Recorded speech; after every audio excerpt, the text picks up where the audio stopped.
Okay, good evening. Tonight we'll talk about IGN's list of their top 10 most influential racing games ever, and we'll ask Nightfall founder Ray Merrick why his wife calls him a liar about Doritos. This is Nightfall Unlimited, the podcast, episode 19. Go ahead, Ray. What's up? Nachos, and I was calling her that. And you were calling her that? Okay. Well, we were sitting there a couple nights ago probably watching Parks and Rec again, and she said something about making some nachos, and never happened. So I said, well, I guess I can't remember. She put the thing up. It said something about don't date somebody who lies about nachos. And I was a dumb comment because I then realized, oh, you know what? We're married. We're not dating anymore. It's been almost 10 years. Fair enough. And would you like to introduce your guest? Oh, this is Guillermo. He's Guillermo Diaz. My buddy Manny gave him to me in about 2000, and he came from Little Havana down in Miami. He's a good friend. I've had him for a long time. The only thing he's missing is his right hand is supposed to have a bottle. No, left hand is supposed to have a bottle of mezcal. But that popped off. And 15 years we've been together, so he's gonna sit in for a little bit. Fix your hat, dude. Yeah, I was gonna ask if the hat came off. It looked removable, and then you yanked it off. So it's made out of paper mache. I really love this guy. He's also got a pistola. See it? Aha. Anyway. And a huge crotch. Is that an innuendo for something else? Yeah. Moving on down the line. He may not hang the whole time because he's going to fall, I think. Fair enough. Side contributor and energy drink victim, Josh, how you doing? I'm okay. Wow, energy drink victim. I wouldn't call myself a victim. Just a staunch proponent of, not lying on your package. That's all. 3% juice. Still upset. Fair enough. Then we'll skip down to upcoming Smash Bros. Downloadable character, Brett Van. How you doing, sir? I would love to be in Smash Brothers, actually. I'm great. I voted for you. Oh, well, thanks. Okay. And I don't know what any of my Smashes would be, but thanks. Fair enough. And finally, site artist and man with a basement cooler than Batman, our friend Dan. How you doing, sir? It's true. I appreciate that title. I really got nothing to add to that, so that's a good way to... Let's do that every time. Cool. Well, let's jump right in. Lots of cool stuff to talk about tonight. Real quick, we have one item in this category, and somebody stop me if you just don't care about this at all, but Marilyn Manson got punched in the face last night at a Canadian Denny's. Anybody read that story? It's on AV.com. Did it say why he was punched in the face? That story is disputed by a few people. He says, of course, he did nothing, and has no idea why a guy punched him in the face. And the guy who punched him in the face says he did something. It's one of those things. If I had a nickel for every time I got punched in the face at a Canadian Denny's, one of those. Yeah, I mean, you grow up, you get punched at some Denny's, and you're an adult. Yeah. But I find it great that he's still relevant enough to be getting punched in the face in public. So good for him. Well, it could be worse. Because a while back, just a few weeks ago, Mick Thompson from Slipknot got stabbed in the back of the head. So. Yeah, I heard that. Yeah, wasn't that by his brother or something? Yeah, that was by his brother actually. They got into a fight, and apparently, the answer was to get stabbed in the back of the head. Wow. Who's Somebody didn't like that. So, what I was thinking, though, is maybe they didn't know it was Marilyn Manson. Maybe it was that case of mistaken identity. They thought it was the guy on the Wonder Years and punched him.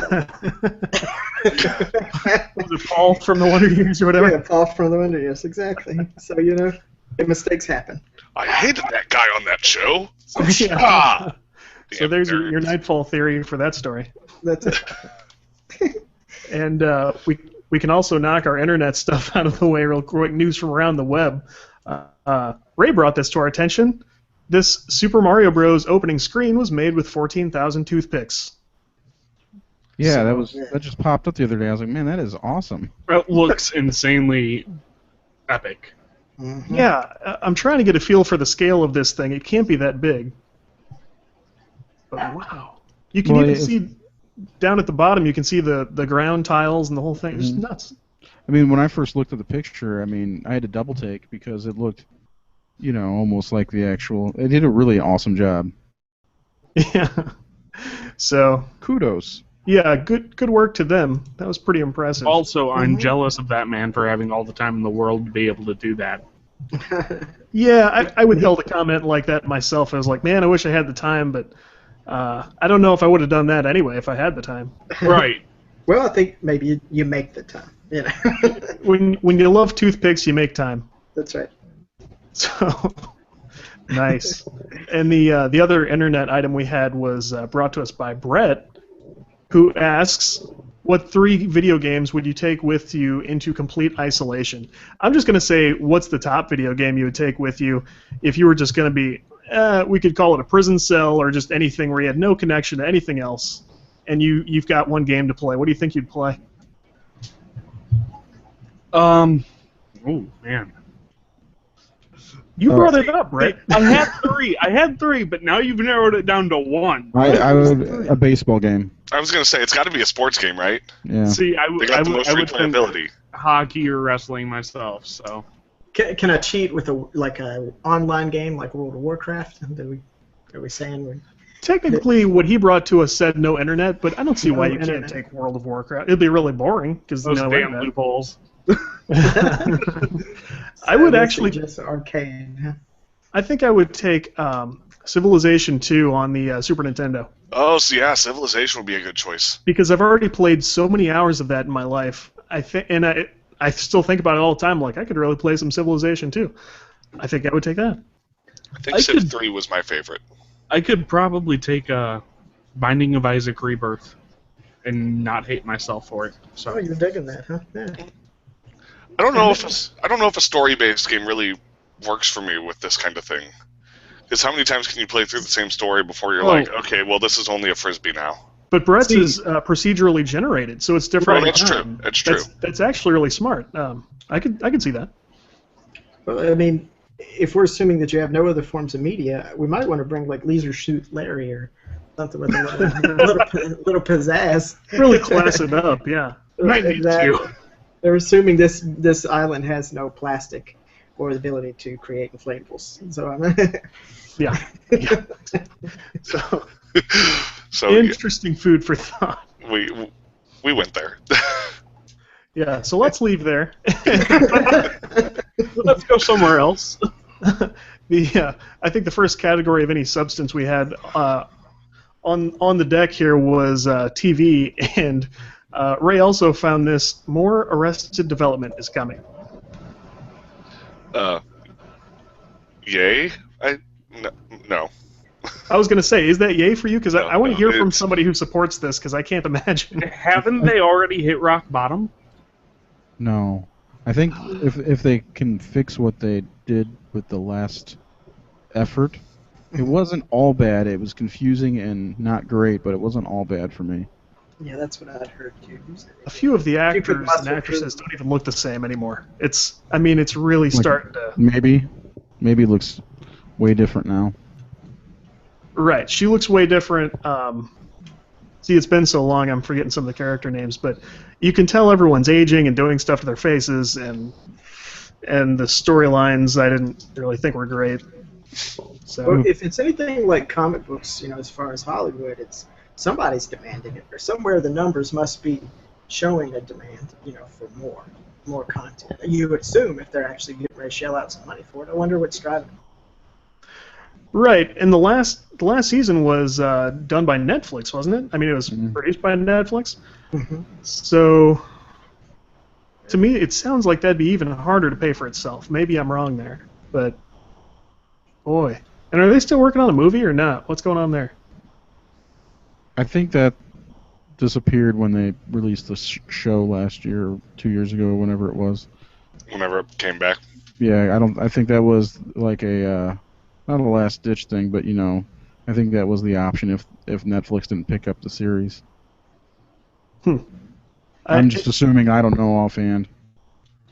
It's close to my heart because I mean the first season was so good, and there were some good moments after that, but that show did not hold up over time. I don't think.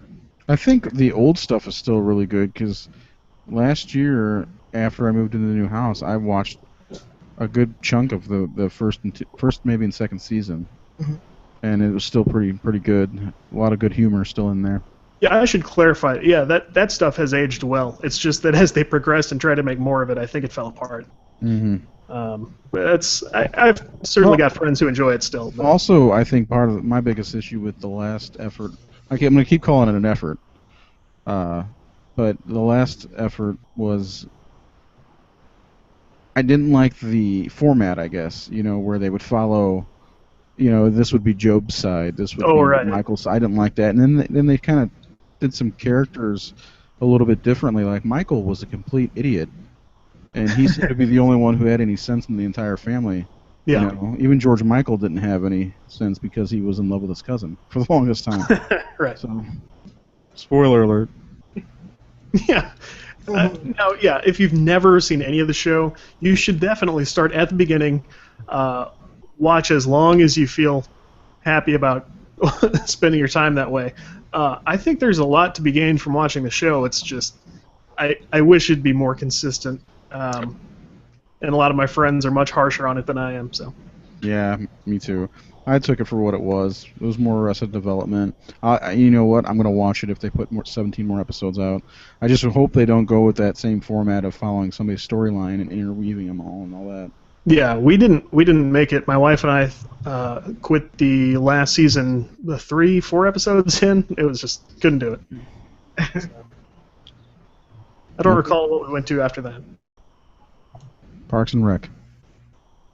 We might have, and I would watch Parks and Rec almost any day. But yeah, we just finished watching it again. I'm worried he's gonna tip. Well, thanks for joining us, Guillermo. It's enough time he's for still you, here. Guillermo. Every time I move the table, he starts rocking. I'm like, ugh, poor guy. He moved into our studio audience. You know what happened to that bottle of mezcal? He drank it all. Yeah, a little shaky. Yeah. What do you want to do next? We can talk DC Convergence. You guys can, and update us on what's going on. What do you say? Well, they released a bunch of titles today. Yeah, we can talk about that. I just jumped right in. Yeah, let's do it. They released, 6 or 7, 8 titles, because they're doing 2 issues and I don't know how many titles total. A ridiculous amount, says io9.com. Yeah, I'm not going to buy them all. I'm going to buy the main story and a few of the other ones. Like, out of the 7 today, I bought Convergence, Batman and Robin, Justice League, and Batgirl. I almost bought Harley Quinn, but I was flipping through it and I just decided not to. There's the... Good Lord, look at that list. Yeah, that's just today. It's insane. Yeah.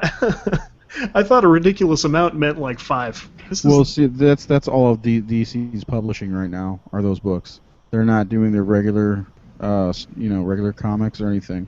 They're gonna hold off for a month and just get all the Convergence stuff out. Yeah, which is good, I'm sure, for the creators. They're giving them some time to get a little backlog going and catch up on it. So that's. It's and not to be mean or anything. I'm not technically a published writer or anything, but it seems like they may have B or C squad on some of this work as far as the art goes. Just flipping through some of the books and shots fired. Yeah, I'm not trying to be mean. It's just, it's a lot of stuff they have to get done, and I'm going to give them props for getting as much done as they're getting done. The first issue, the number 1 issue of Convergence did come out today, and I read that before I fell asleep. That's not why I fell asleep.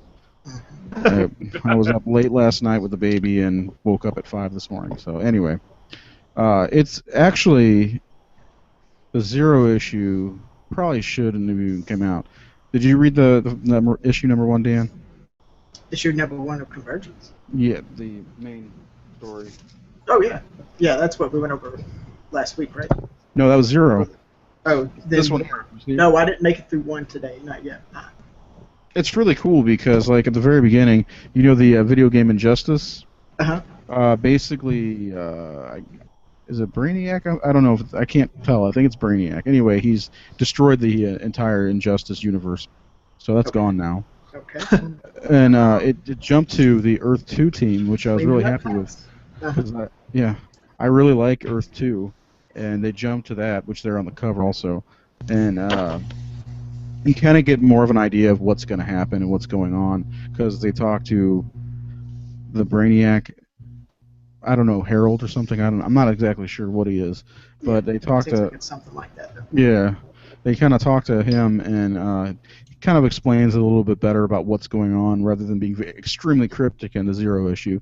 So it could be really cool if they keep going the way they're going, and it's there. The last couple pages, it says something about if he's not happy with your world or something like that, it'll be gone. So it's almost like the Matrix. Yeah. Where the architect has to start over. Yeah. He tries, the first reality or whatever, or the first Matrix, and that's kind of what it reminds me of. Is there's 52 Earths in DC Comics, and 52 realities, and they're gonna crush them all and redo it. I guess that's what it seems like. So issue 1 overall, I liked it. It was better, way better than the Zero issue. The Zero issue probably should have never been made. So are we ready to release or to lift the turd label? No. No. Okay. So, not quite yet. But however, I kind of had the same thing. So like I read the Nightwing Oracle #1, which was a Convergence special. So, and that was pretty good. I was fairly happy with it. I mean, it was a solid. Well, Gail Simone wrote it. She's awesome. Yeah, it was a solid book and everything, and it was good to see, my Nightwing, the pre-52, kind of characters coming back, and Oracle, she was going to be kicking some butt in her way. It was lining up for that. I don't want to spoil anything because it was an enjoyable read, but I was happy to get there. I did see a hint of what Ray's talking about with the Convergence in general, where you can tell that there is some type of, like either, like you said, like an architect type entity that's going to be in charge of helping, whittle down, or that's going to be making decisions on what survives, what worlds do, and what worlds don't. And I think that's going to lead what we discussed last week, one of the main themes, which is that some characters from 52 will survive, either because their worlds or their universe versions will survive instead of, what we know as our Earth or something, or possibly our Earth had lost certain characters in previous events, and so maybe we'll get those characters back because they'll come from these other universes. So main characters that are in the Nightwing Oracle, we're seeing Hawkman and Hawkgirl that are coming from the 52 type. Yeah, the artist on that was one of my favorite Star Wars artists also. Mm-hmm. Oh, yeah, Durisma, right? Yeah, she's great. Yeah. And, I'm very happy to see that. All-female team, really. Mm-hmm. It's solid art. There's actually some pretty good pit-up type moments, in there that were fun, even on digital. I went ahead and bought it for digital just so I could grab it, for time's sake, and be ready for the podcast. And it was good, worth buying, worth reading. Nice, Dan. I didn't ask you. What are we drawing tonight? Oh yeah, tonight I am working on. I'm going to be doing a comic strip actually for a newspaper in the local area, and right now I'm doing some practice art for it. I don't know if this is the best way to keep doing this, but like I say, the screen share doesn't work right at the moment. So so I'm doing a little bit of looking good on that comic strip. Yeah, thank you. So I'll kind of talk more about it when we get to that point. It's an email distributed, like an electronic newspaper model. So I'll make sure to tell you guys about it when we get going. We'll check in with Dan later in the show. Dear. Yeah, exactly. Anything else to add to that, Ray? No, I'm looking forward to reading more of it now, more than I was before. So, I mean, after last week's issue, I was kind of like, ugh, this is going to be crap. At least Flashpoint was entertaining, and then that was the last time they changed the universe. This was, I was really worried it was going to be kind of a lame duck, but so far, after the first issue, the first issue was really, really decent. Yeah. As hard as we were on it last week, the same thing still kind of goes for, I think, both of us, is that we want to see it succeed. Yeah. And I'm in it. I'm in it till the end. I'm seeing, Sure. hopefully it's there. It's making me want to go back and read Crisis on Infinite Earths. Oh, yeah? Yeah, I think I'm gonna have to. Actually need to buy a copy of that because the one I did have got destroyed years ago. So. By him, he was mad. Ba, ba, ba. Yeah. No, I'm glad to hear this is sort of turning around slowly because you DC guys, this is all you got now. Yeah. I mean, for better or worse. So I hope it goes well. For the next 2 months anyway, I think. I am a Marvel guy, though. I'm a Nightfall guy. Nice. What? So the headline there is DC brings hope to Conturgence. Conturgence. It's still on Conturgence. I think the biggest thing I'm excited about is seeing some of these old storylines come back. Like Dan said, like the Oracle and Nightwing from the pre-New 52. The one book that I'm excited about reading is the Batman and Robin because it's got Red Hood on the cover. Nice. Mm-hmm. I like Red Hood, Looks who good. may also be in the Suicide Squad movie. Ooh. Another movie that DC's pumping too many characters into. Anyway, What's the timeline on that one? that takes place before Batman versus Superman, or Superman versus Batman, however it is. It takes place before that, but it's And what's- coming out after.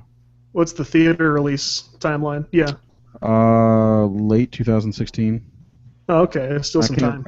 I can't remember exactly if it's October or November or what. Maybe December. But Cool. it's gonna have Deadshot, Deathstroke apparently now, Red Hood, Joker, Harley Quinn, Killer Croc also we talked about. An all-star lineup. Yeah. Well, Suicide- I'm guessing they're going to be going through Arkham if they're going to have that many Batman, that much Batman stuff. And rumor has it Batman should appear in that also. So we'll see. Cool. Anything else going on in comic world?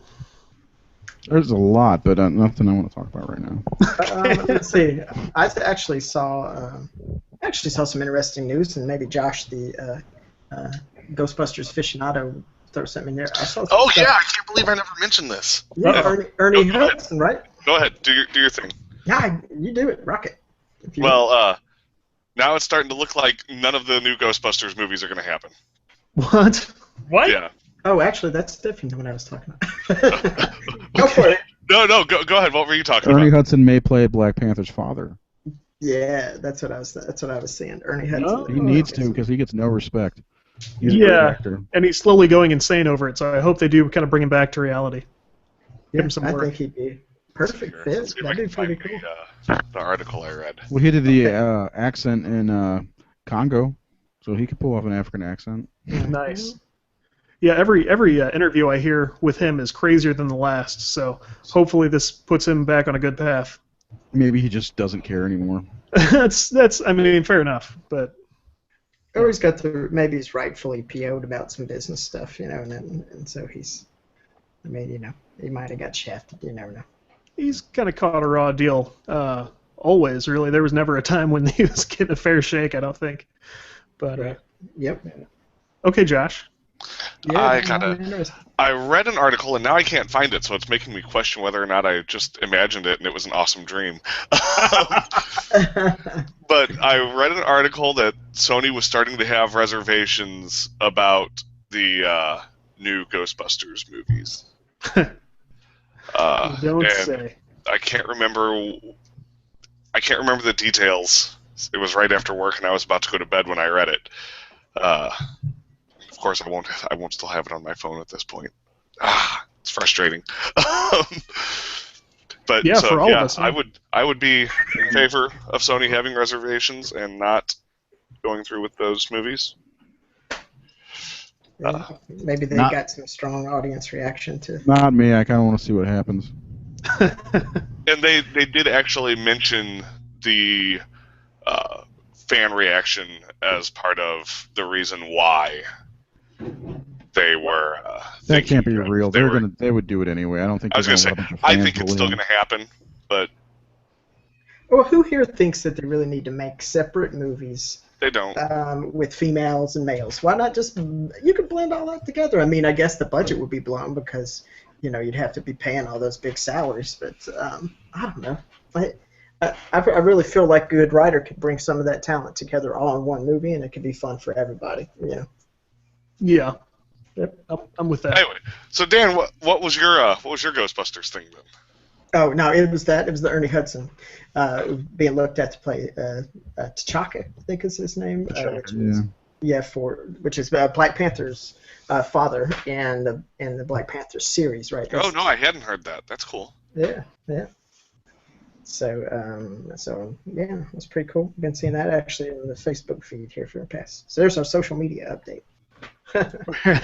We're sort of sliding into movies anyway, so if you want to do more movie stuff before we get to our big stuff, Ray brought up that the Star Wars collection is going digital and it's dropping day after tomorrow?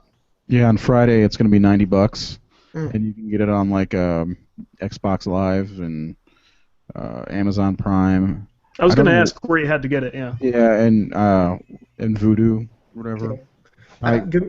It's $90. It's you know what? I've got many copies of Star Wars, and this is the one I'm not going to get. I got a thing from the Google Play Store. Actually, was trying to was promoting it. Yeah, it's on the Xbox dashboard. Like when I turned my Xbox on yesterday, it was the first thing I saw. And the thing is, I paid $90 for the damn Blu-ray when it came out 2 years ago, and you want me to pay another $90 to have it on digital? Why can't you give me some kind of a discount for buying the Blu-ray and transferring it that way? I know they can do that. Yeah, it's been done. I think the only reason there are two reasons I'd buy this. One, because I didn't buy any Blu-rays, and two, because it's going to be kind of an easy way to catch the kid up. When he gets old enough, he's going to be interested in that stuff, and I can hand him the iPad or sit him in front of the Roku or whatever it is, and just show him those. They need to release. They need to do a release where they have them separate, not all one bundle. Because $90, dropping $90 like that. For something digital really bugs me. I just don't know how many copies of Star Wars I need. Probably not that many. I mean, it's a good thing to have in the house, but how many times? I don't know. I have 3 copies. No, hold on. 5 copies of the first 3 movies, the original trilogy, on VHS. 3 copies on DVD of all 6 movies, and then my Blu-ray. So you're probably set. Yeah. I love Star Wars. It's my favorite thing in the whole world. So. Yeah, for you it's part of collecting and keeping up. So I don't blame you a bit there. I'll probably eventually get the digital. It's just I'm not dropping $90 on Friday for that. Yeah, wait for a deal. Surely they'll do something at some point. Comics to buy. Well, right, and then for $90, I mean, you've even got bills to pay. That's just a bunch of money. I just ignore those. Just put those in a drawer. But yeah. Yeah. So I mean, it may not be so much for us as it is the new audiences and things. So maybe that's. Well, people are going to buy it. I'm just surprised that they're not going to just let it stream on Netflix. That'd be nice. And it would be, but that makes me think that it may never hit Netflix. Whatever. I'm kind of with you. I'm not sure at this point. Well, it's weird because most Disney properties, I think they have a exclusive deal with Netflix, and now Star Wars is a Disney property. I'm surprised it's not on there, along with most of the Marvel movies. Yeah, it's something I'd like to see change, but Netflix seems to go through so many complications with every single network and every single content provider, and I don't blame them a bit for trying to put all the effort that they can into creating their own content.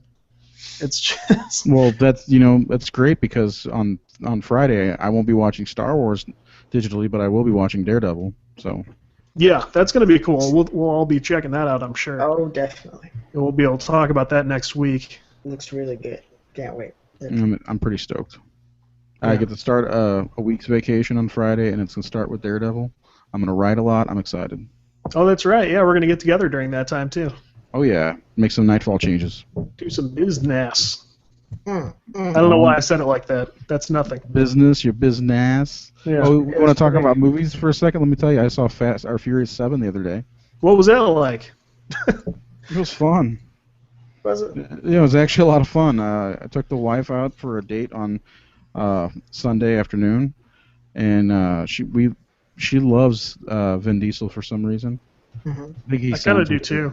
he's something wrong. His voice is weird to me. It's not like His voice is so gravelly. He sounds like a truck parking. Like it just, I can't even do it. It's crazy. Well, the movies have gotten progressively better in my opinion, and this one was like they really upped the ante with it. Like there's a scene where The Rock has a cast on his arm and he breaks it off like just by flexing.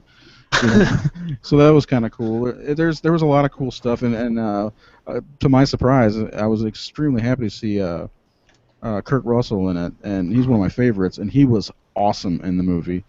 At one point, he offers Vin Diesel a Belgian ale, and he's like, "No, I like Corona." And then there's a point in time where he gets what seems to be fatally wounded. He's like, I got to tell you, you really should try that Belgian ale, and it was a pretty good laugh. But overall, and plus the tribute to Paul Walker was really nice. Yeah. So it was overall, it was a fun experience, and that's what I go to the movies for anyway, is a fun experience. The first like 3 or 4 Fast and the Furious movies were terrible, but the last few haven't been too bad. Yeah, I dropped off early on. I don't think I made it past the second one. They have stories now. I could pick it back up for fun. Yeah. For Paul Walker.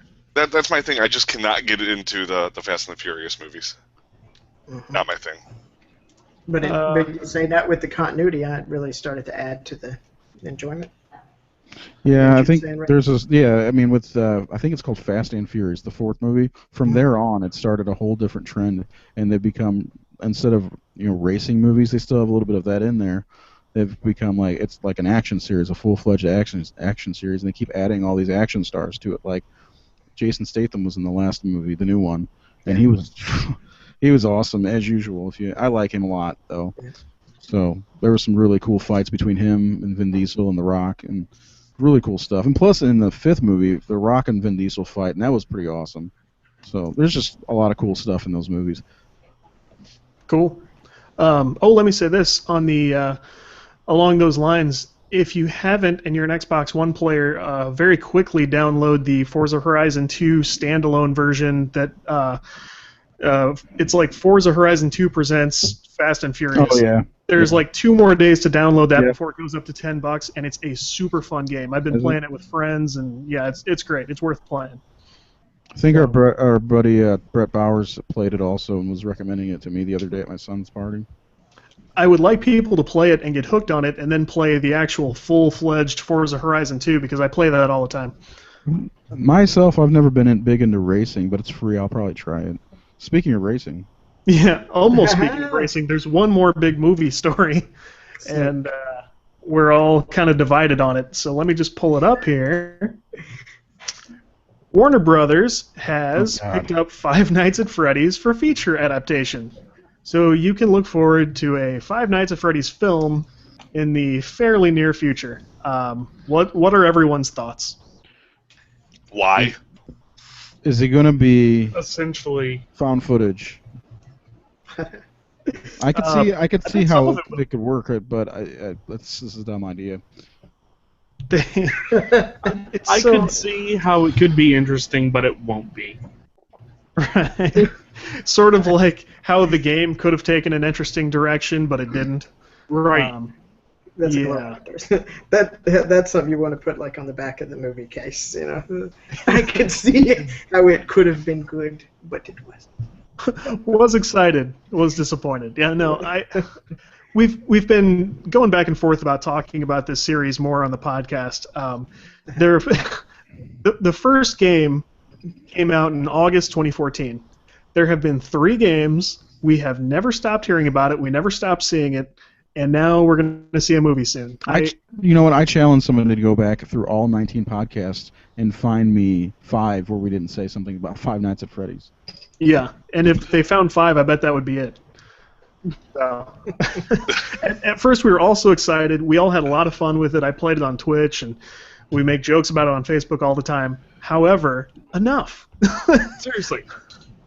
When is it enough? And I've decided I'm not a fan of the creator. I think he's really caught up in himself. Yeah. Oh, did you hear they actually also announced that they're going to make a Five Nights at Freddy's movie Part 2?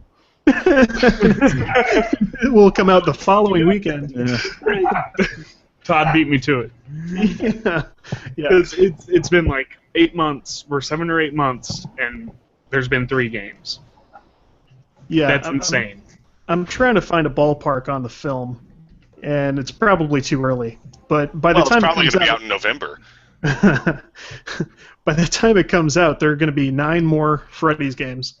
Well, I'm just curious if Uwe Boll is directing it.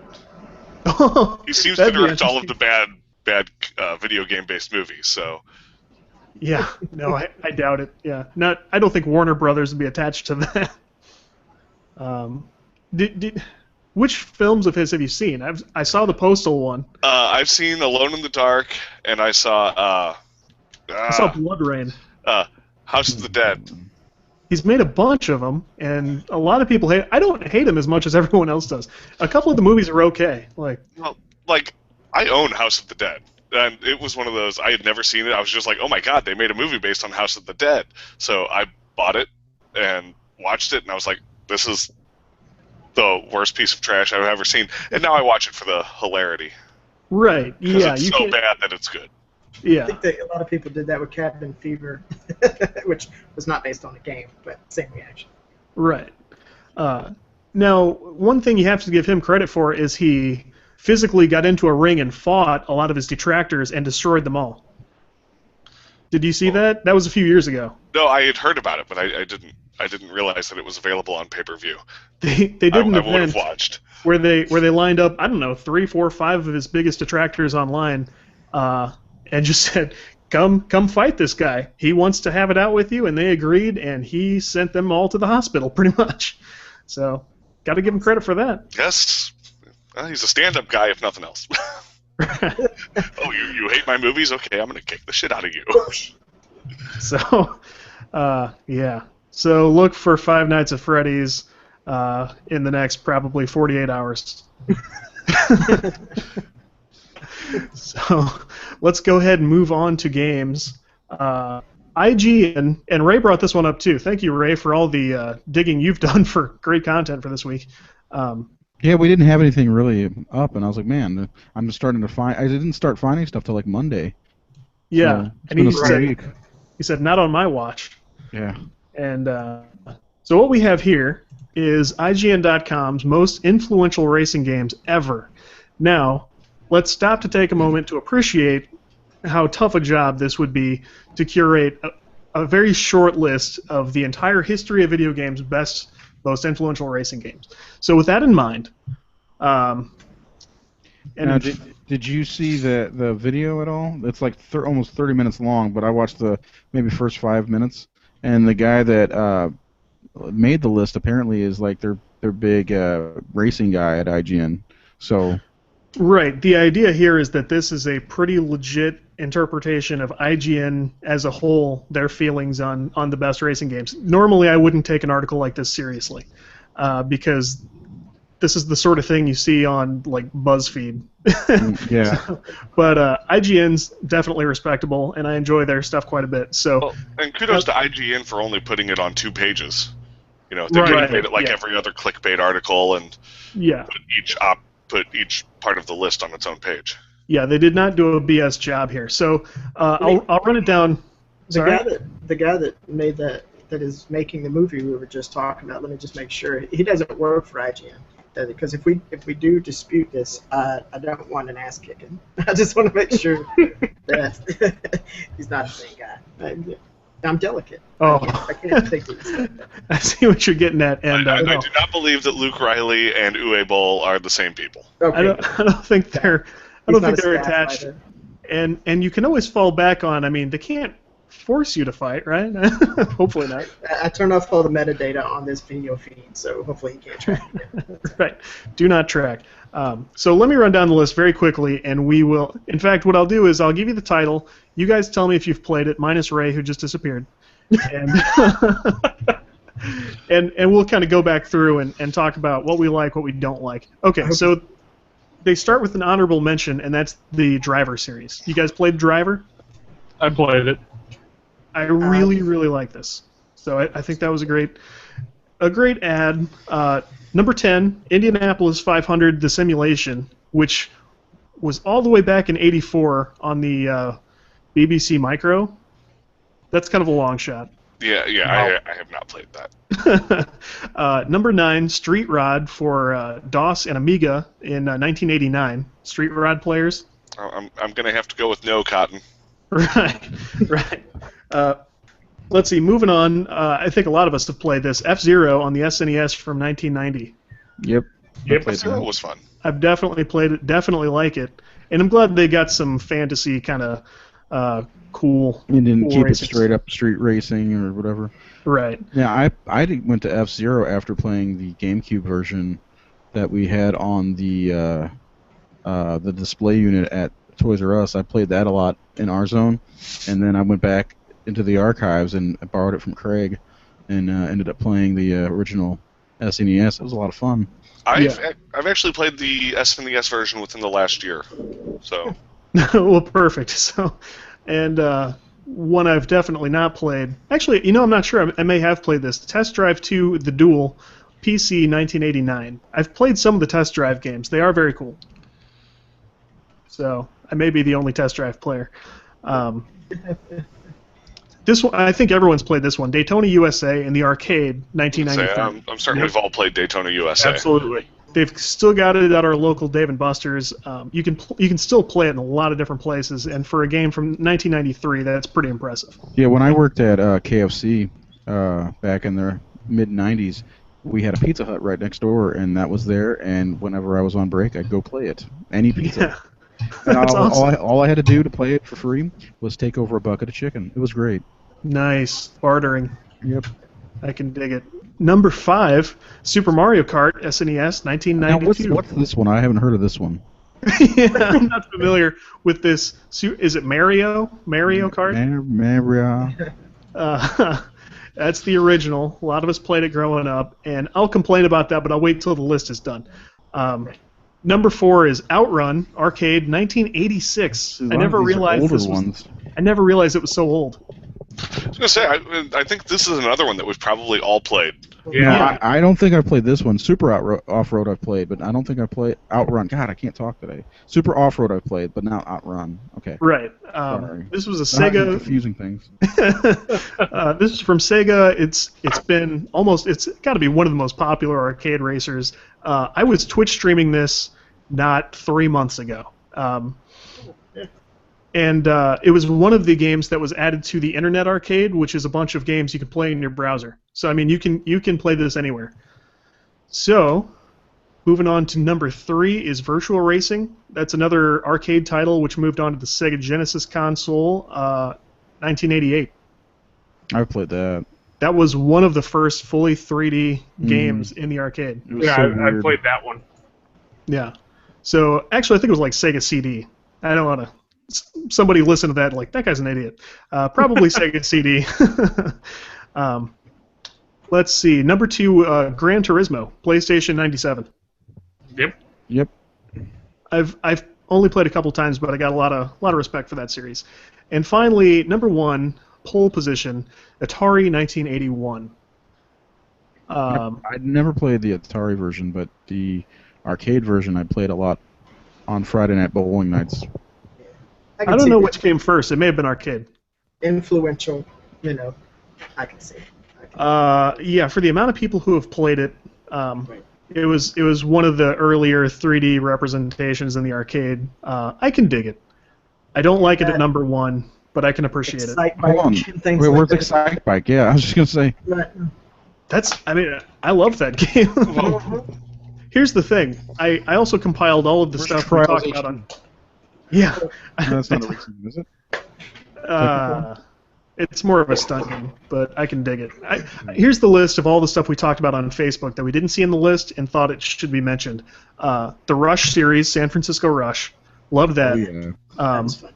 Forza, which is modern day, but I don't see how you could pretend it's not just top dog now. Need for Speed. I can't imagine how they didn't put that in the list. Yeah, I don't get how Right. Need for Speed wasn't on the list. Right. So I think Need for Speed may be the most recognized racing game to date. Right. I Yeah, play a ton of other absolutely. games, and that's still what I go to in my head. Right, so. me too. Anytime I hear about a racing game, I go straight to Need for Speed, and now it even has a motion picture. So Yeah. Jesse from Breaking Bad. Well, yeah. Exactly. So, also we mentioned PGR, Project Gotham Racing. Is that right? Yep. Yeah. Yeah. I've played one title in that series, which I like. Super Off-Road, old school. If you don't mind the fact that technically the cars you see are remote control. Well, Yeah, that's awesome. I played the shit out of some Super Off-Road on Yeah. the SNES. Great on the SNES, great in the arcade. RC Pro-Am, Nintendo. Yeah, that's my stuff right there. I love that. That was one of the best. Dan's a big proponent for Midnight Club. Yes. Claims very it's much the best of the best, which, best. Best Handling and best integration of storyline. I think I could agree with you on the handling. I'm not a big racing guy, and part of it is handling, and the handling on that game I remember was really, really good. Yeah. I'm not as big on racing through cities and stuff, but if you like that, you can't do much better. And you mentioned Smuggler's Run, which I know nothing about. That is the only thing we've mentioned here I've just never even heard of. Oh, really? Smuggler's Run? Yeah, I think it first came out with the PlayStation 2, and it was great, man. It was one of those early games available with the system, and it's done by Rockstar Games, I believe, and it had that cool physics. You get those. You know how you have your characters or your pedestrians that are roaming the cities, and it had the crash test dummy kind of mechanics where when you hit the characters, they Oh, I remember this get game. back That up. ragdoll action. Yeah. So you were roaming around mountaintops, and you were a smuggler out in the snowy mountains or the plains, and you went from mission to mission, accomplishing things, taking unknown packages over borders. I think they and whatever. made 2 of those too. They did. They made 1 and 2, and that was a real fun game for me. It's Okay, that sounds like maybe an answer to the Driver series, which I did love. So. Well, and one that wasn't mentioned was Burnout. Burnout's a great series. I love the Burnout series. Oh yeah, I like Burnout a lot too. That's true. And we talked about Cruising USA. Also. Cruising USA, and I brought up Micro Machines. I love that game. Oh yeah. It's awesome. Yeah, It turns out toy car games are really good. Yeah. Was the Overall. Micro Machine one where you, all the tracks were on tables and on the floor and stuff like Yep. that? Okay, I remember that. Yeah, that was fun. Yeah, I actually have a bunch of Micro Machines, and I have the actual collector's edition ones. Came with a little personalized letter signed by the Micro Machine Man, and they're all gold Scatman. painted or plated, whatever you want to call. I still have the box and the original mailing when I got it back when I was in grade school. So awesome. Nice. Very nice. So I guess we really determined that even though we don't really identify as huge racing people, we've definitely got a big history with it in the group. Yeah. I Always will look go. forward to a good racing game. Yeah, me too. I'll go ahead and start the unpopular talk. I don't think Super Mario Kart had any business in this list whatsoever. See, and I think you're wrong. The first Super Mario Kart I think you're was great. And it was a lot more like an actual racing game Yep. as opposed to the newer Mario Karts where there's so much luck. And old Mario, the original Super Mario Kart for the SNES, you weren't coming from 8th to 1st unless you were just incredibly good. That is the closest that they had. Now, did this... Help me remember, did the Super Nintendo one also have the versus tracks where you were just trying to knock off balloons? Yes. Yes. Okay, that's the only thing that I think takes away from the first one. If it had been focused on racing, I'd be a little happier to have it in the list. The newer ones are almost just casual racers, hey, play with your friends, and we'll flip a coin about who's going to win, and Right. blue Right. turtle shells if you're too good. No thanks. And when it comes down to the list, let's talk about the most influential racing games, Right. which was the only reason I can buy pole position as number Right. one. Mm-hmm. And you look at Super Mario Kart, and it inspired so many other racing games that have come after it, all the way from Mod Nation Racers to Crash Bandicoot Racing. Just all kinds of racing games were inspired by Mario Kart. So Yeah, I think it deserves to be on the list. And I'll tell you, as a father of young kids, through the years, it is the gateway drug. It's it's the thing, that gets them first introduced to that racing game concept, and the competition of it all, and playing that thing over and over until your thumbs are sore, kind of thing, and because you're pressing that freaking accelerator button. Yeah. I think I would settle for lower on the list, maybe before F-Zero. Yeah, I don't know if it belongs in the top 5.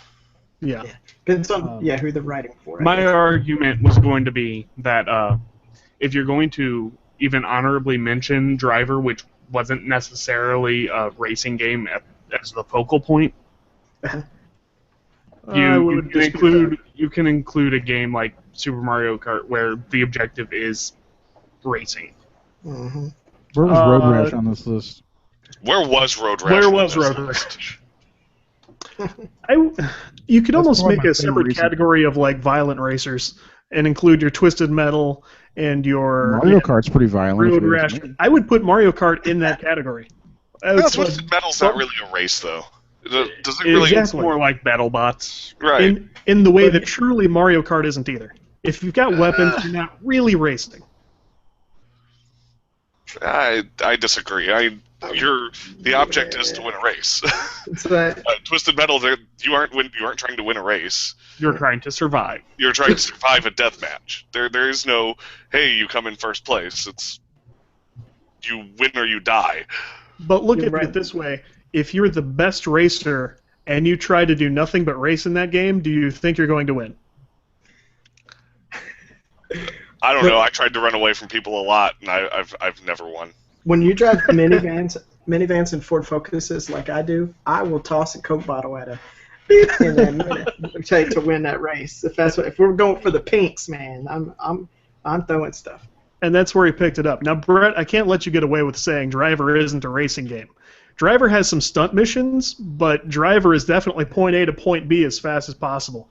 Yeah. Not all the missions are race another car, but it's definitely like time trial, that kind of thing. That's pretty pure racing. It just has a well-integrated story. I can give that one to you.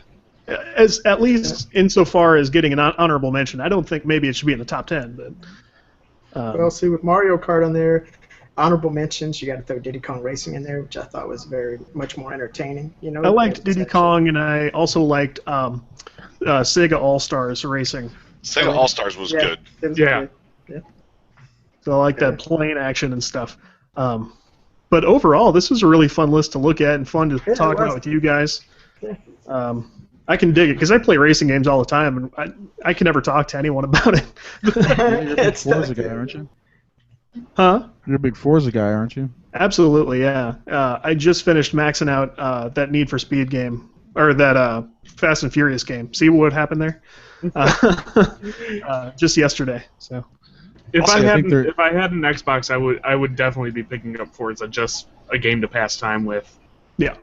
Well, and I'll say this, as far as like the top 2 on the list go with pole position, if we're talking most influential, as far as pole position and Gran Turismo, I don't think you could pick a better top 2 for most influential racing games, because pole position set it up for everyone else. Gran Turismo really ushered in the modern era of racing games. Maybe argue that Ridge Racer should be on there. I could see that. Based on the release year of 1981 for pole position, I think that's a huge part of the prize there. How can you really give it to anyone else that didn't come before? Right. So fair enough. I've played it. It didn't change my life, and I'll tell you, I don't think it got me addicted to racing or anything.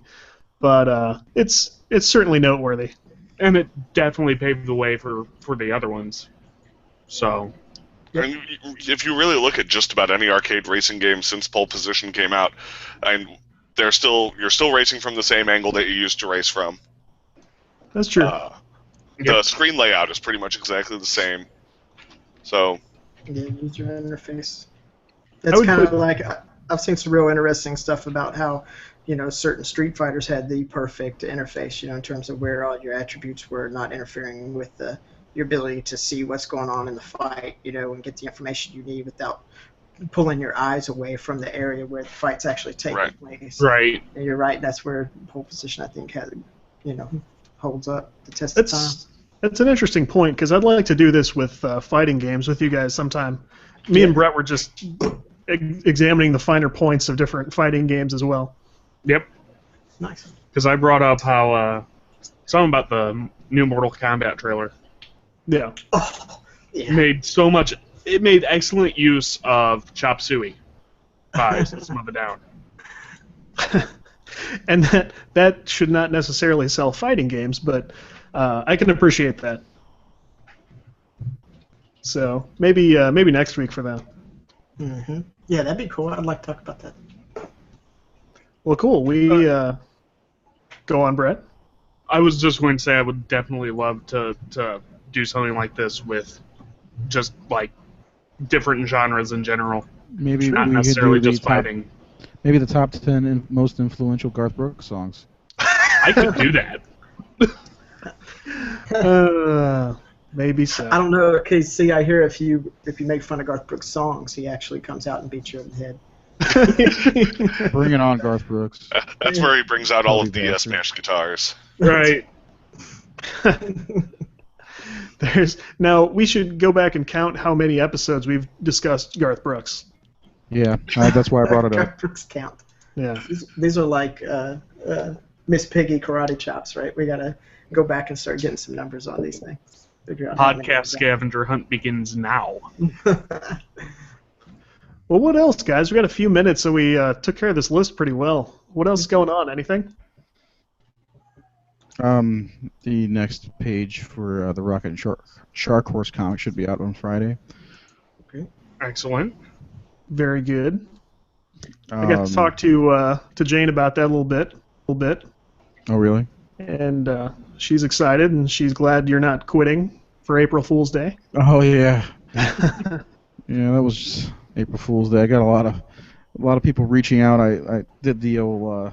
We talked about it a little bit last week, but a lot of people reached out to me. Man, you really shouldn't quit. Give up on your dream. I'm like, I was joking. Look at the calendar, please. It's funny, but it's heartwarming too, isn't it? I mean, people coming out of the woodwork to rally behind you. Yeah, I guess. No. That's why you did it. It was a cry for help. We get it. Yeah, it was a cry for help, and it was like, come on, people, let me know that you care. That's right. I like to do my annual cry for help in about July. Right. That's the anniversary of when I opened my LLC, and make jokes about like, well, it's going nowhere. Was that in 2013 or 14? Yes, it was actually born on the 4th of July. That was when the state of Missouri recognized it, and I couldn't have been happier with that. And but I was working full time. This is the first time I've got to work on it full time, so it's not a real cry for help yet. But if you want to, direct your words of encouragement to at Mechatodzilla on Twitter, that'd be fine. Yeah, you know what? Matter of fact, I'm depressed. At Razor_33. Tell me, don't stop writing. Don't give up. Awesome. Boy, we run out of content. Things get bleak around here. Well, no. I was gonna say I put it on the podcast page the other day, but I'm planning on getting Nightfall Limited T-shirts. So if any listeners or viewers are interested in getting some of those, I'll have them soon, hopefully, and it'll be pretty basic. The logo, website on the back of the shirt. It'll be pretty nice though to have it. If you're interested, let me know or let us know on the the Facebook page or the Twitter. The personal computer. Yeah, the PC. Log on to the World Wide Web. Ask your parents for permission. It is totally obvious we've run out of things to talk about. Okay, so No, not really. I mean, I guess we could go ahead and start pumping the fact that some of us will be attending the St. Louis Comic Con. So honestly, if anybody's interested, maybe doing a meetup with us or something like that, maybe start contacting us through the website and let us know. That's funny. It's May 22nd through the 24th, and that is the purpose of buying the T-shirts. So if you see somebody in a Nightfall Unlimited T-shirt with the owl, designed by Todd, by the way, and his nice design. If you see anybody walking around, stop us and talk to us and tell us how much you love us. If you could give us the secret handshake. And if you could not tell us that we suck, that would be great. Our fragile that would be appreciated right now. Ray is already borderline, so I'm good. Now, is anybody else attending other than Dan and I? I'm hoping to. Yeah. I will possibly be there Friday. Yeah. Why maybe Friday? I had elaborate plans I'm going to to go. Point Fest on Saturday, so And then you may not be conscious for most of the weekend. Yeah. Okay, that makes sense then. Okay. I'm like, why Friday? Because like, if you pick one day out of the 3 days to go, Friday would not. I'd probably would either go Sunday or Saturday, but not Friday. Everything's full price and it's crowded. Now, besides, it's not very crowded on Friday, but it's also, I think that's the shortest of all the days. it is. And you know, They open late. yeah, it's open at 3 till I think 8 or something like that. Yeah. And Saturday you get a full day. All the cosplayers are out to cosplay, I guess. Yeah. You know, and I should be there. Dan should be there. Jane should be there. Come give us a high five. Yeah. Oh man, that's the secret handshake. No, damn. Yeah, exactly. Give me a high five. Ask me. I'll Well, be- not I'll such be- a secret anymore. I'll be carrying this guy around with me. Look for Guillermo. Guillermo will be there. He'll be on my shoulder like a. No. You know, I'm going to be really disappointed if you don't take Guillermo now. Honestly, I don't know what the rules are, but I'd like to take something with me to like maybe we can come up with some kind of prize thing. If you find me, you get this. I don't know what though. You know. Find me, get a free sketch. Give me something to draw on, and then I'll draw some stuff. I'll do the same thing. I can sketch, very terribly, but I'll let him do it may not be I'll let good, Ray. I'll let Ray do my layouts. That's it. Oh my. He laid the stick figures down. I'll throw over top of it. No, I can draw a little bit. It's not great, but Okay. yeah, I think that'll be fun. Maybe we'll start doing something like that. And you can follow us and come find us at the Wizard World Comic Con, whatever they want to call it in St. Louis. That's right. That'll be fun. Come get your So find us at Convention Con. What's funny is we're gonna have like 6 more episodes before it actually happens. So Yeah, we'll just keep playing the last 5 minutes every week. That's right. So. Okay, fair enough. So if you enjoy the show, catch us on Facebook or at nightfallunlimited.com. You can follow at nightfallunltd on Twitter. Subscribe to the show on iTunes. We're on Podbean. We're just about everywhere. So go ahead and reach out during the week. Let us know what sort of topics you'd like to hear, and we may give you a little shout if we talk about your ideas. And just get involved and come have fun with us. So for my friend Brett and Dan and Josh and Ray, this is Todd, and we're done here.